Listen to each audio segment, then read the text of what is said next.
Great morning. Hello, everybody. It's that week, David. It's that week. We made it. They're going back. They're going. Kids are going back.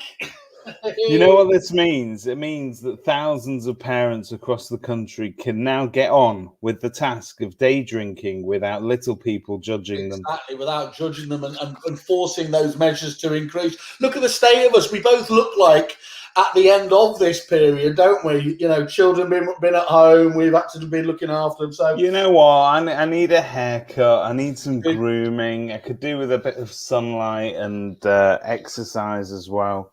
What about me? You look beautiful. Thank you. Set against the background of that athletic career that you've set up for yourself there with that high level equipment. Always. Is it June 21st we're out of this officially? Yes, before we can go and drink on park benches with one friend, then is it 4 friends and an ever increasing. I do know what I like about this is they I've been a big critic of Johnson in particular and the government, but they've actually put in place a road to recovery for pissheads. They're not just letting you out there, are they? They're building you up. Drink with one friend, 2 cans of Stella, out to 4 friends, and then on a park bench. Yeah. Slowly work up to full pint in the pub. Well, June 22nd, somebody's flatbed lorry will be backing up to your house to take away that running machine, I'm sure. Why? Because that's it. You won't need it anymore. So much money. Okay. Well, I like to think, isn't it? Don't you? You tend to put on weight in the winter months, don't you? And then you tend to flower and become a bit fitter, don't you? Well,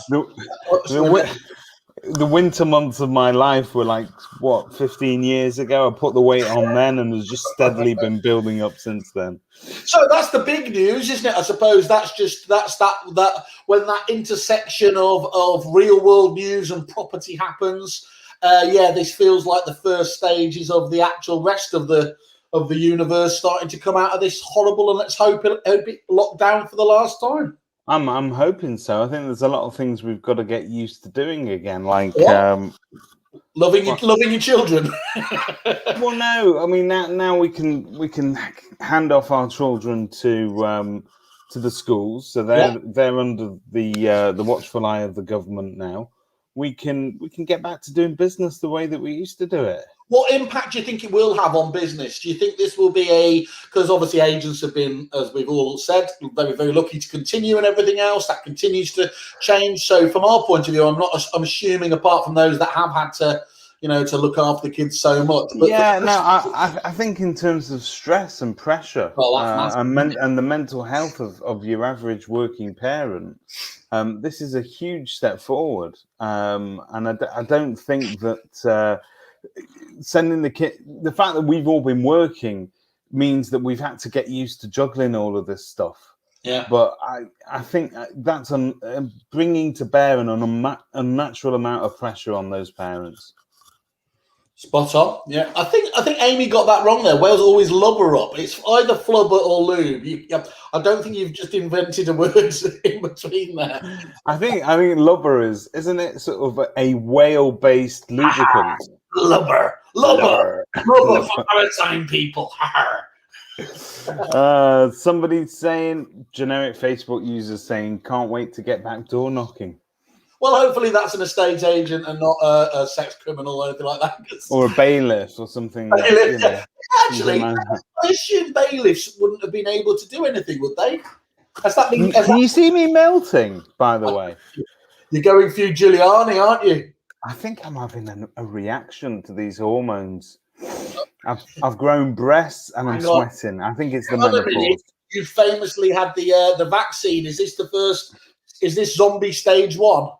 I think so. Brilliant. This is the beginning of the end. That is so helpful, by the way, generic Facebook user. It's me. It's me. Identify yourself. So Simon, anyone on there, you can just click on the. There is a little StreamYard thing, and it will just enable you to be identified, and then we don't have to do this every week. Would be handy. That door knocking comment was from the CEO of On the Market. Like anybody knows who the CEO of On the Market is. Oh, you bitch. Oh, come off it. On the Market. Well, okay. Well, let's get into a little bit of industry news then. Has anything happened this week? Maybe, I don't know. Simon Bradbury. That's who it is. Hello, Simon. Good morning. I could have guessed that. I hope you are. Am I on the change? Yeah, I think I am on the change, Amy. I think I am. Anyway, there seems to be a proliferation. Yeah. See, I can say words, right? Of M&A cash floating around the prop tech industry at the moment, and the property industry as a whole. Yeah. What is going on? I saw our friend Graham Locke of the FEAR, who's got the FEAR Federation and he did a brief news update last week, and he said it was an endorsement of how robust the industry was, and obviously that's where the smart money's going at. And I mean, it's more than it is so interesting that what's been the Rubicon moment that has made people just suddenly start splashing out. We caught up with Adam Walker, didn't we? When was it, last year? And he mentioned that price for sales businesses was an all-time, whichever way you see it, was you couldn't give them away, or it was incredibly cheap to buy them, whatever else. But yeah, all these ones coming through. I mean, you've got the biggest one of all, obviously, on Monday with Countrywide looking like finally being snapped up by Connells. You had Leaders Groups getting Gibbs Gillespie, an amazing 13-office agency. There, Linley and Simpson got another one. Sinclair Properties, I think, in York. Who else are we missing out? Well, obviously Foxtons and Douglas and Gordon got them for what? If you talk to two different people, as ever, an incredibly cheap deal, or they were mugged off. Couldn't give it away. So, but Simon, let me ask you a question. One of the agency insiders, I think you know who I'm talking about. He's the property industry's Jay from the In-Betweeners. So he said, "Oh yeah, I knew about this ages ago. Yeah, it's been going around for 5 years, 6 years." So some of these deals have been in the offing, or people have been trying to get rid of some of these businesses for an awful long time now. Do you think that it is pure coincidence that it's all come together now, and that we're seeing this happening over the last couple of weeks, both on an agency basis, but if we're going to talk about what's happened with some prop tech companies such as Starbury and Property Jungle as well. Do you think these things have all come together at this time for a reason? Is there a significance, or is it just that coincidence? Well, cash is still phenomenally cheap, isn't it, to get out there and do these deals? I'm a little bit more flummoxed by the agency deals, because of course a lot of these agencies will have incredibly bloated pipelines, weren't they? That it'll be quite hard to see how you can be getting better than that going forwards. Yeah. So I'm not really sure from that point of view. I think on the tech side, obviously, where I do, it does feel like there's just some real strategic plays being done here. I mean, I think that one, the big one we were talking about, we obviously had Ben and John Cook on from eProp and Starbury on Friday, just talking about the deal there. And then, actually earlier on in the week. And then, of course, on Friday, we heard that, like London buses again, eProp swooped in for Mike Smithson and Property Jungle, leaving suddenly the tectonic plates of web shifting massively. And what it's suddenly promoted, hasn't it, is it's now made very clearly an affiliation network per se, in the same place or as a portal, in the way that ZPG appeared to be out there, making these big purchases, and dare I say it, even the CRMs that were starting to get into that very acquisitional space. So I think it's fascinating to see how that's going to play out. I wonder if Alex Evans' mobile has been ringing all the way in Colombia. He seems to be the mine has certainly been ringing from Colombia. It's really interesting, because I think take just with your normie hat on, David. Yeah. Just what would you say to how does that resonate at all? Is it literally just a change of change of hat? We had this conversation in the office this week, and David, my partner, basically turned around to me and said, "Are we going to have another? Are we going to have another repeat on our hands?"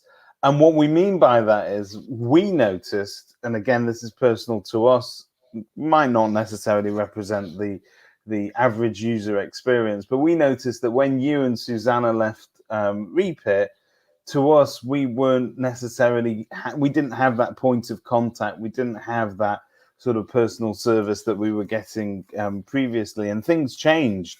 So I think there's a worry when companies that you are in bed with get taken over, that there may be a sort of a difference in service levels. Now, in theory, the way it should work is that when these companies get taken over, they get pumped full of cash, so they've got the resources to actually up the service levels.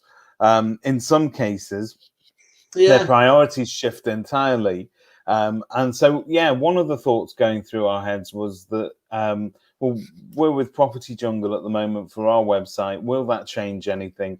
And they were very quick to sort of send out an email to everybody, sort of reassuring them that, I think Mike Smithson was basically reassuring all his users that that this wouldn't necessarily mean he'd be sipping champagne out of a Chorus Girls bikini on a fantastic tropical island somewhere. In a way that we definitely would be, and we don't need the excuse of an acquisition.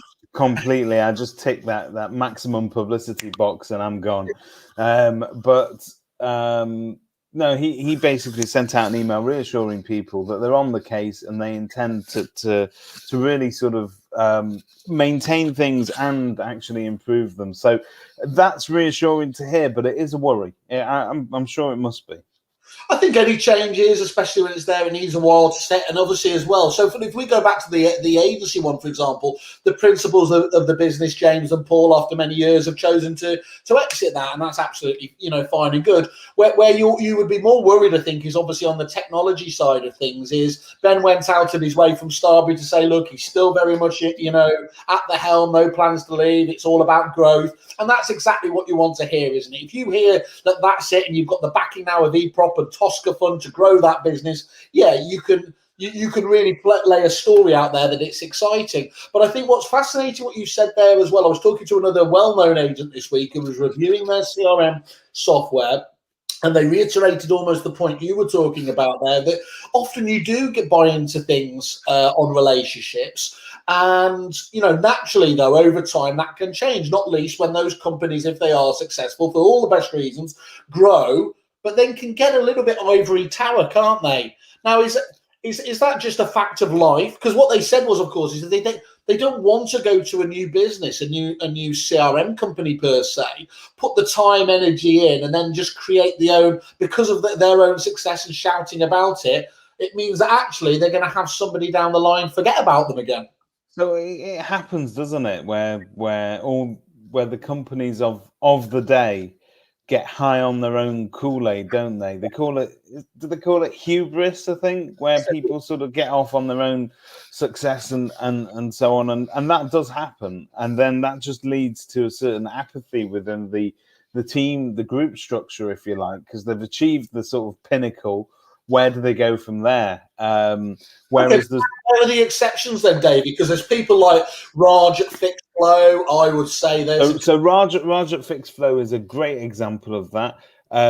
Christmas Eve this year, I got through to Raj at Fixflow, and he was basically sorting us out with something that would keep our out of hours repair service ticking over the holiday period, and that was an absolute emergency. We realized that there was something not quite in place. We called them, and it was one of those things where they really went out of their way to help us. But Raj could have had anybody dealing with that. He chose to deal with it himself, and we're a single office agency. We're relatively small fry. And to me, that impresses me. Another one of those is Spectre. And it's what's clear here, though, David. It's an absolute choice you do make, isn't it? And yes, you may get busy and everything else, but ultimately the business does have a choice to whether it stays in touch with those people and maybe is just clearer about it, and or whether it, and does it keep itself accessible, or do you, and this is where I think it gets very depressing, move yourself into that ivory tower where you never were before? I think if I set up a high-end agency with someone like Tom McGee selling ivory towers, we might make a few quid here and there, but hopefully it's not going to become the norm. But some great questions being asked here. Tom McGee, could it mark the start of a new amalgamation phase within the private equity, filling the roles that insurance industry did in the 1980s? See, Tom McGee's favourite film was Wall Street. Yeah. And he's looking to bust straight back into that role. He wants the pinstripe out again. Massive Motorola phone. Yeah, that'll go down really well in the Hollywood in Stockport. Jerry Lyons here on Wendy's Machine. This is a great opportunity for Alex Evans. Alex, get some of those Tosca dollars, man. They're out there. I did just drop a line saying I don't know why you would be, why you would be worried, stroke interested, or whatever else there, because you just sit there and say, look, there's any interest in your sector's got to be a good thing, hasn't it? It certainly feels exciting, and I wonder whether or not some of these deals that are going through, it's a bit of FOMO. People have got this fear of not being part of that game, and that I think there's probably a few larger agencies out there that are probably talking to themselves at the moment, thinking, "Well, hang on, are we going to miss the boat if we don't sell now?" And I think this might actually force a few more deals out into the fore.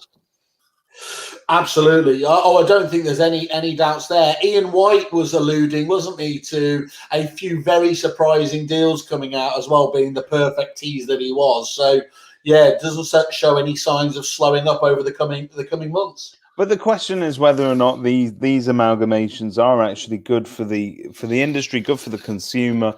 I think that Starbury in my opinion, tended to sort of represent a slightly more sophisticated setup, and certainly seem to be towards the higher end of where things are. And people like Property Jungle, I think it's probably fair to say that they represent a more off-the-shelf solution that you can just sort of pick out. It's a template, you change things around, but it's basically been done. Yeah.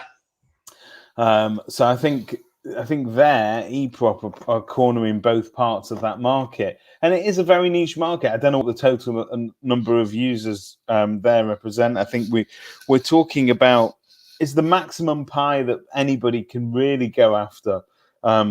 Something in the region of, is it 25,000 branches altogether? It vary between 20 and 25 ordinarily, doesn't they? But I never really know whether that counts a lot of double taking, for sales and lettings departments. But yeah, those are numbers that are thrown out there quite often.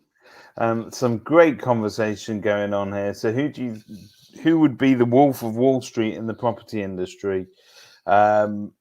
And Tom McGee obviously filling in the blanks as to what that means for the property industry. I would never call his name's Simon Woodcock. Don't call him a dwarf. That's outrageous. He's a lovely fella, so leave him alone. He's got little arms.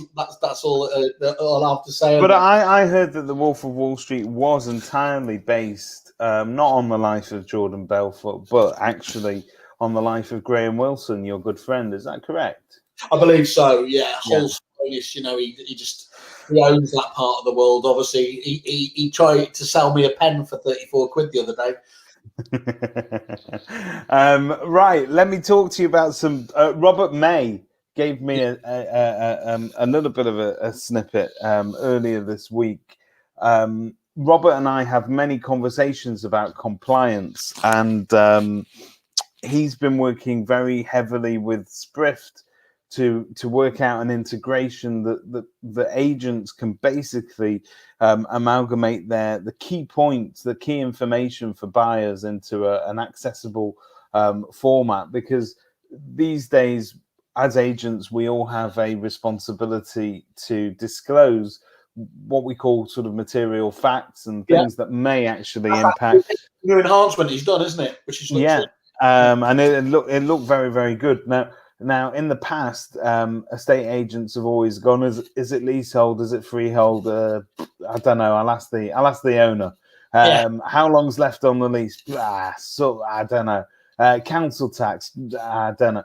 So all these different sort of things. Is there a ground rent payable, etc., etc.? These are actually part of an agent's compliance. They need to have that information to stay compliant. But one of the other things that I heard from an anonymous source, but a very reliable one this week, is that clients' money protection has become the source of focus for trading standards and within the industry. They see this very much as shooting fish in a barrel. All of us are required to have clients' money protection, some sort of a policy in place. I think for years, Property Mart were running their own racket on that, but there are also separate companies such as Client Money Protect that provide that service. But it's not good enough just to have it. You need to be displaying it correctly. So that certificate needs to be displayed prominently in your offices. But I think that, and I'm having this checked out, you could also have a duty to display this sort of stuff on your website. And apparently, quietly and without too much of a fuss, in the city of Westminster, there has been a lot of fines handed out. 30,000, they reckon, in the last 3 weeks. Sorry, 30,000 fines or 30,000? No, so 30,000 quid's worth of fines in it. So there's obviously don't make life easy for for trading standards, guys. Get on it. If you're meant to display something, have it displayed properly. But it's interesting that they're now starting, as our industry has sort of never really gone to sleep since May. Trading standards have realized that actually we get the dollar signs. let's go after these guys. Have you seen the cash floating around in that industry? Let's get them. So yeah, and listen, I'm not sure whether those inspectors are incentivized on the amount of fines that they actually issued. But I think if this is Simon again here saying Sprift already provide an excellent key facts for buyers, it's excellent.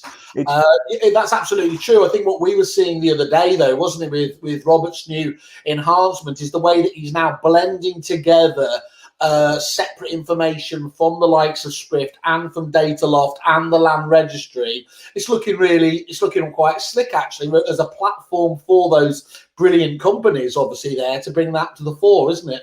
Yeah, no, absolutely. It's more about the way that it's integrated sort of seamlessly with what he was doing, and the fact that at a click of a button it pops up, and really you need that information front and center on some sort of portal space. Perhaps Rummage is the place to get that out there.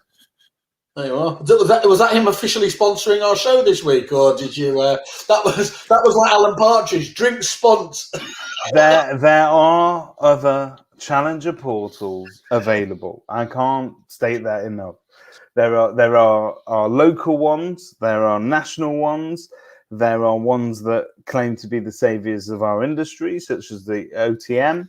And there's obviously booming coming up as well. So it's a very exciting time.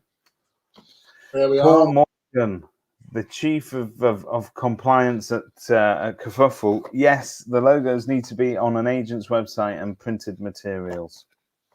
That's not the important thing there, surely. Surely that's that camp photo there. Those eyes follow you around the room. Not Amy's. That'd be weird. I think Amy's got a good point. I think there probably now needs to be a dedicated section on everybody's website where all their various memberships and certificates and stuff like what do they call it? GDPR compliance and registration and all that. Let me browse to that page straight away. That's really exciting. Oh yeah. What, and send it out in mail shots. Check out my compliance. Listen, compliance isn't sexy. That's the point. But the fines hurt. They sting. And I think that we're low-hanging fruit sometimes in our industry because we tend to just sort of whack it in. You pay for it. It's there. But if you're not displaying it properly, some jobs worth shops you in, and that's it. Doesn't it? It becomes a checklist item, and it becomes much easier then to notice the ones that aren't doing it, doesn't it? No, correct. So that was just a bit of a tip off, but I think it's something that we could all do really easily. What else is happening in PropTech land? PropTech land. What else have we got going on there then? What is there? There's the acquisition. I don't know, really. I mean, is there anything much? Oh, I suppose my old mob, they bought Agent Point, a big Australian company. I think they've got about 60, 70 people. It does sort of marketing materials and things like that. They were talking about that potentially being introduced into the UK. So that shows that they're, I was going to say new owners, but they've been around for a while now, haven't it? It's still very acquisitional. And I think that's another interesting play over there. So it'd be very interesting to see if they do have a local choose to introduce it locally. Anyway, and obviously this week we've had Rishi Sunak's budget released, and what that means for the industry. And obviously we've kicked the can down the road with the old stamp duty extension. It didn't have a lot of the tapering that industry voices were calling for. If I'm not, it had a bit just to soften that there. Well, didn't somebody say it's not quite a cliff edge, but it's sort of a rock face now? I think the issue with ending any kind of deal in the middle of April or at the end of March was that you're in the middle of nowhere. We're not out of lockdown. We're not in recovery. You're leaving the industry at a point where potentially public sentiment isn't entirely positive. Whereas if you manage to get that stamp duty dispensation matching up with the date that the rest of the country get released from self-confinement at home, what you might find is you're actually riding a perfect wave where public sentiment's very positive. The industry therefore glides along on that. It doesn't matter whether the stamp duty handouts are there or not, because everybody will be looking forward to making a move. It'll be the summer. Every man and his dog are going to be booking a holiday to go abroad. We're going to start to take care of all the shit that we've put on hold for 2 years. And I think that is the difference this time. Timing is everything. Okay, Tom McGee being extreme, just showing why this industry doesn't work. But really coming together of the key partners here, agents, conveyancers. I'm surprised you didn't just put more bitching from conveyancers, more crying and moaning from conveyancers because they have to do their job. I'll tell you something.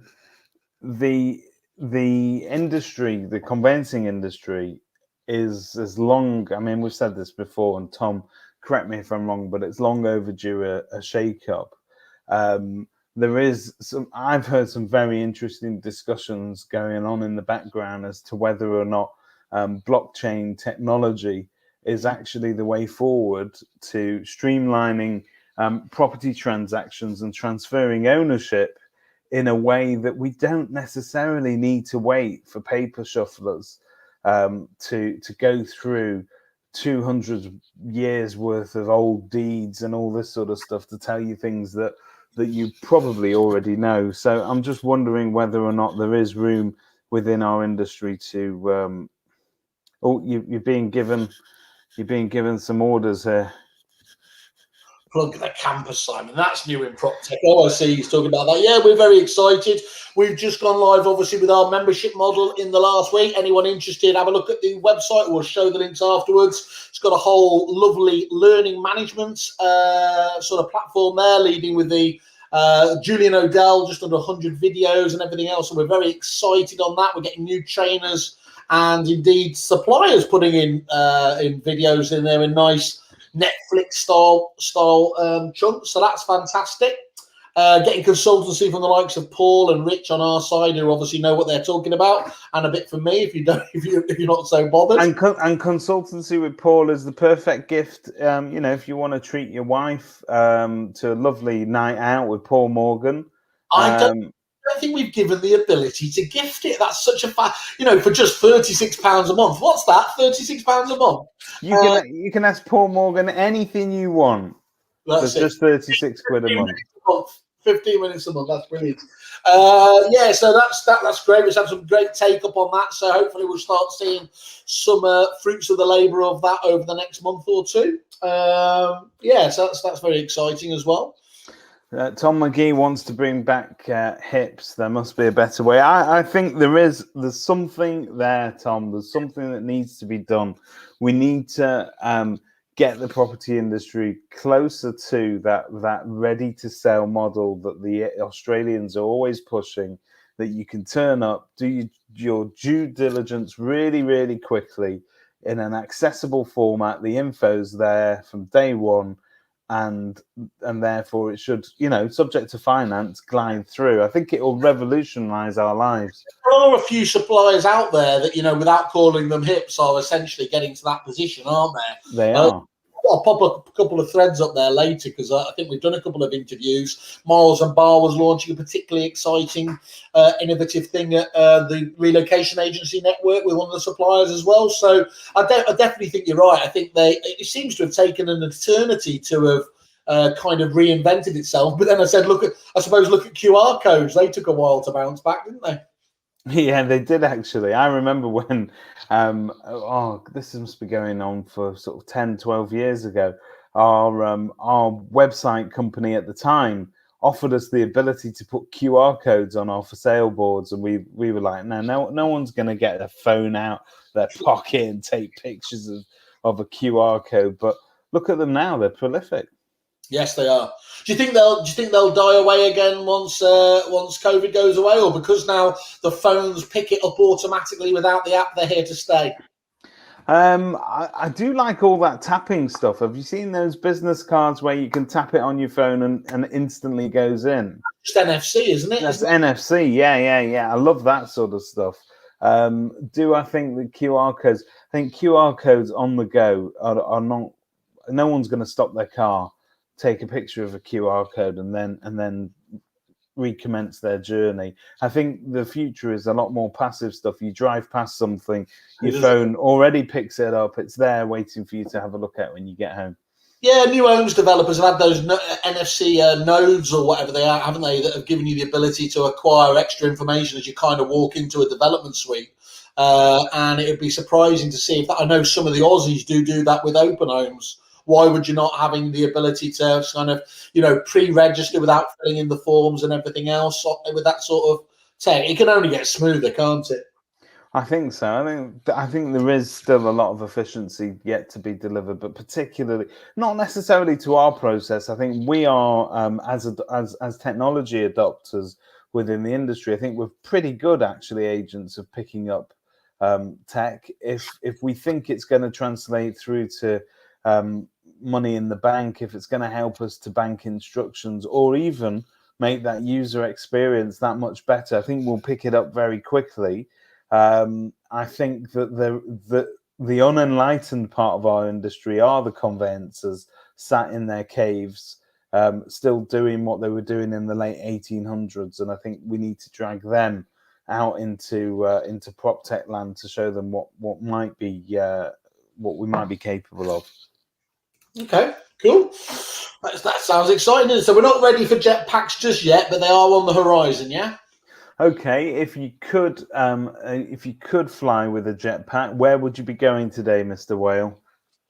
I couldn't stop what just came into my house there, which again shows the limit of my aspiration. Literally, Curry House came into which is only about 200 yards away from my house anyway. I don't know. Oh, the Lake District. There you go, Lake District. Does dinner with Paul Morgan qualify as gift aid? It certainly does. It's tax deductible.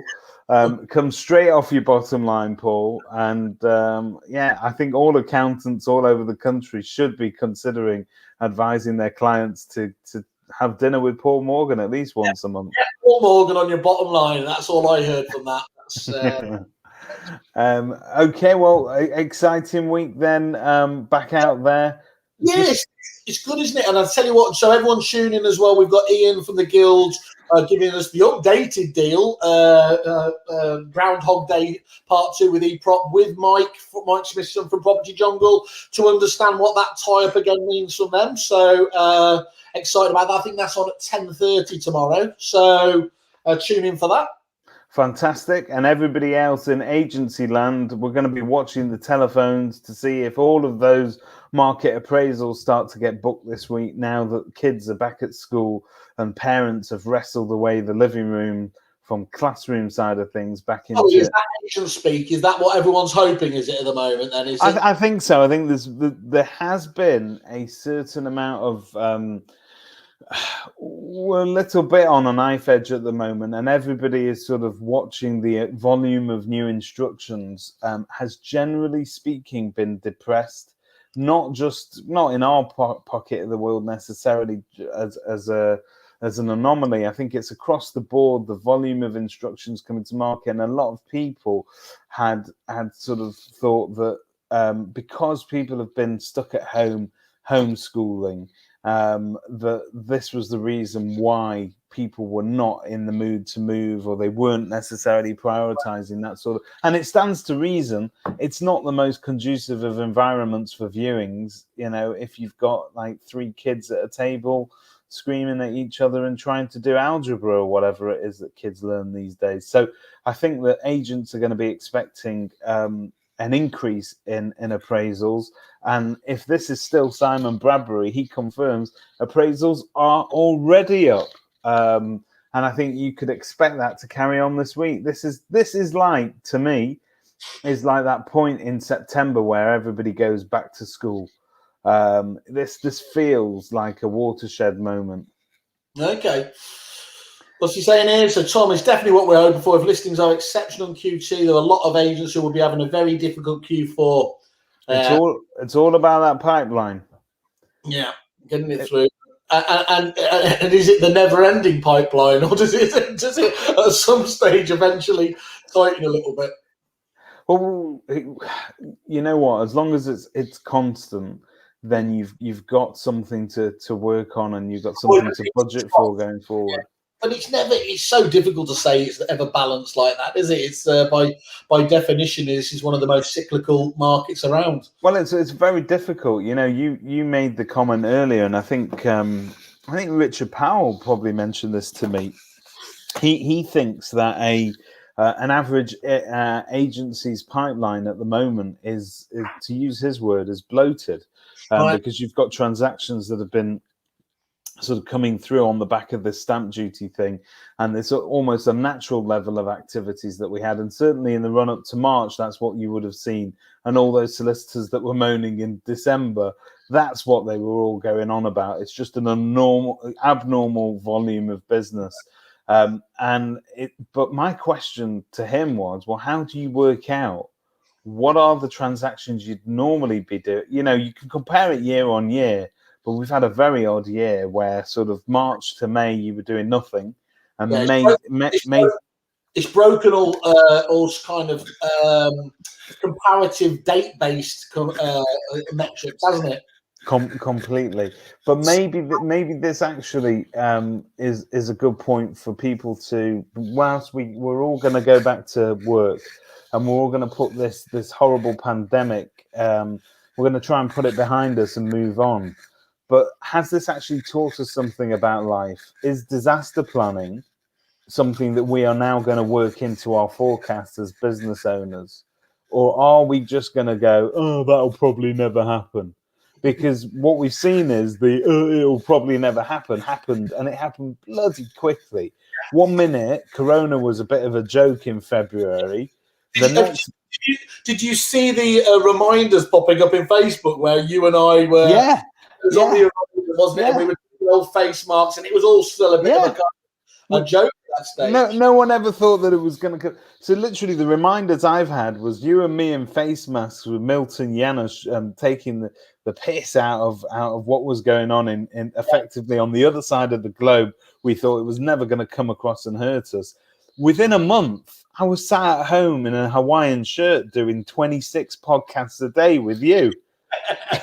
I think. How'd you plan? I can't remember whether it was this week or it's one of the weeks coming up, isn't it? Where I was meant to be going over for business and pleasure to Australia, and that turned into the 72-hour turnaround, didn't it? Because literally they were going to stop flights coming back, and then that was it, wasn't it? Or was it the 22nd? When did it actually happen? What did the lockdown happen? It was about then, wasn't it? It was towards the end of it was definitely towards the end of March, I think. Unbelievable, wasn't it? In fact, our friend Mr. Morgan there was one of the few businesses genuinely that I knew had contingency plans for, what happens if COVID does hit and everything else there. And we're terrible for what's that? It's the frog boiling slowly, isn't it? Metaphor again is when you.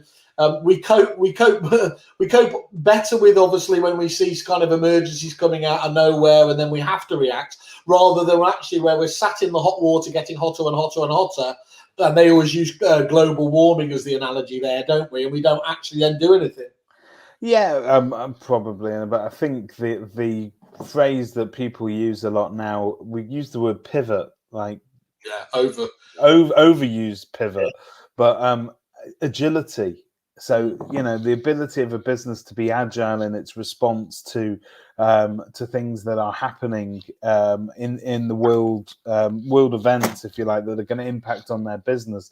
So we all managed to revert to a system of home working. We all managed to work from home quite well. Look at you in your very low tech garden shed that you've got there. But people have been doing it. Question is whether we're going to, as an industry, do what we normally do, which is go back to work, forget about the changes and the innovation that we've made. And it's far easier to fall into sort of business as normal and forget about that agility side of things. Or are we actually going to have contingency plans? And we're going to make sure that becoming bad busy again is the biggest risk, I think, isn't it? Where you're just rushing around all over the place, but not getting those efficiencies into your business. Can as someone who has been agile, just to again take it back to our slightly. Now I don't get this. This is Amazon, have changed their logo after it had comparisons with Hitler. Now I've seen. I'm quite a history buff, as you know, David. Do you ever remember him sporting a tash like that? Well, I don't think that was I think that logo that you see there on that picture is the logo that they're now going to go for. They added on to the logo a piece of parcel tape, which basically ended up being the moustache part of Hitler's. Okay. Yeah. I don't think is there any more in this story then that show? Oh, sorry. Can you see it? There it is. Take it back. It's well done, Amazon, for reacting so quickly. I was looking at that one and thinking, nah, that's not Hitler. You've got that all wrong. But actually, that's shocking. Pay your tax and stop following fascists. Do you know what, though? As somebody that's looking out for Hitler in everything in my daily life, I could not spot him in that. No. Honestly, for all the logos that I've seen, I could not understand where that had come from. Grim, that gives it away. And then to leave with some of our people again, because I know they like this, and I will post this for sheer comedy value and Alan Partridge-esque. Did you see the Rishi Sunak interview with the children? Talking about Coca-Cola. No.